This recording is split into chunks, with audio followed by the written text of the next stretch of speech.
આજે બધા કેમ અહીંયા ભેગા થયા છો? સાહેબ, અમે લોકો આજે બધાય છે ને એટલા માટે ભેગા થયા છીએ. અમે બધા જ વ્યાયામ શિક્ષકો છીએ અને બધા જ લોકો છે એ માસ્ટર ડિગ્રી અને PhD સુધી ભણેલા છે અને આને કોઈ સરકાર છે એને રોજગારી નથી આપતી, કોઈ એને નોકરી નથી આપતી. એટલા માટે અમે લોકો આજે બધા ડિગ્રી વેચવા માટે બધા ભેગા થયા છીએ અને બધા જ ની જોડે એટલી બધી ડિગ્રી છે કે આ અંગૂઠા છાપ જે નેતાઓ છે, આ નેતાની કરતા એના જેટલા વર્ષો સુધી એને જે રાજ કર્યું છે વિધાનસભાની અંદર, એટલા વર્ષો સુધી અમે ભણ્યા છીએ અને આવી છે એ ડિગ્રી લીધી છે. મારી પાસે BPEd ની ડિગ્રી છે, MPEd ની ડિગ્રી છે, BPE ની ડિગ્રી છે અને PhD ની પણ ડિગ્રી છે.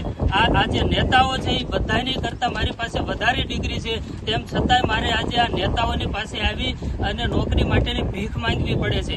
એટલા માટે આજે અમે BPE ની ડિગ્રી 500 રૂપિયામાં વેચવી છે, BPEd ની ડિગ્રી 1000 રૂપિયામાં વેચું છું અને આ બધી ડિગ્રી હું એટલા માટે વેચું છું કારણ કે મને મારા માતા પિતાએ કોઈ મોટા બિઝનેસમેન નથી. મારા માતા પિતા છે એક સામાન્ય ખેડૂત છે, એની પાસે 5 વીઘા જમીન છે અને એને પોતે પેટે પાટા બાંધી અને મને ભણાવ્યો છે. તેમ છતાંય મને આજે મારે છે નોકરી માટે આ નેતાઓની આગળ છે, અંગૂઠા છાપ નેતાઓની આગળ છે, મારે ભીખ માંગવી પડે છે.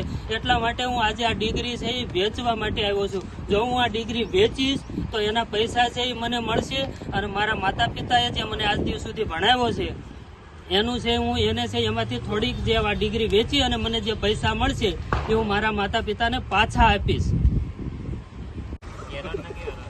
આજે વ્યાયામ શિક્ષકના આંદોલનનો 22મો દિવસ છે. હવે આ ડિગ્રીઓ લઈને અમે બેઠા છીએ તો અમારી સરકાર શ્રીને એક જ રજૂઆત છે, કાં તો વ્યાયામ શિક્ષકની પ્રાથમિક ધોરણમાં કાયમી ભરતી કરવામાં આવે. 15 વર્ષથી ભરતી થઈ નથી. અમારે ડિગ્રીઓ વેચવા માટે અમે આવ્યા છીએ કારણ કે હવે જે પાછળની પેઢી છે, પાછળના જે BPEd MPEd કરતા છોકરાઓ છે એની આ કન્ડિશન ન આવે એ માટે થઈને અમે સરકારશ્રીને એક જ રજૂઆત કરીએ છીએ કે અમે પ્રાથમિક શાળામાં વ્યાયામ શિક્ષકની કાયમી ધોરણે ભરતી કરવામાં આવે. અને સરકારશ્રીને અમારી એક જ રજૂઆત છે, જો પ્રાથમિક શાળામાં વ્યાયામ શિક્ષકોની ભરતી કરવામાં ન આવે તો આ ડિગ્રીઓ બંધ કરી દો, કોલેજો બંધ કરી દો, તો પાછળની પેઢી ભણશે તો નહીં અને પાછળથી પસ્તાવો તો નહીં થાય. અમારી એક જ રજૂઆત છે કે આ ડિગ્રીઓ બંધ કરો અને કા ભરતી કરો વ્યાયામ શિક્ષકોની. વ્યાયામ શિક્ષકો કાયમી કરો, વ્યાયામ શિક્ષકને ભરતી કરો, વ્યાયામ શિક્ષકને ભરતી કરો, વ્યાયામ શિક્ષકને ભરતી કરો.